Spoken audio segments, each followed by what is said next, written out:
પણ દેવી શક્તિ આગળ ગોડા સોદા ના કરતા, તમારા કામ કરે ના કરે પણ એની પર વિશ્વાસ રાખજો.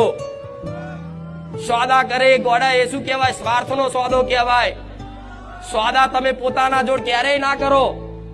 કરો જેને પોતાનું માનતા હોય એની જોડ સોદો કરો. તમે તમારા દીકરા જોડ સોદા કરો. તમે તમારી મમ્મી જોડે કદાચ પૈસાની લેવા દેવા હોય તો કે માં તું મને 5000 હાલ, હું તને હાડી લઈ આલી, જેવું તમે તમારી માન કહો.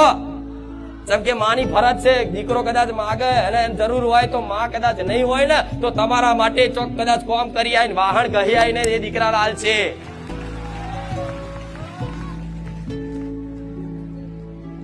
તેવી રીતે કદાચ જે ભાવિક ભક્તો વાપરતા હોય તો પોતાની કુળદેવી આગળ અને જેને પોતાની માનતા હોય એની આગળ સોદા ના કરતા. દેવને બધી ખબર છે,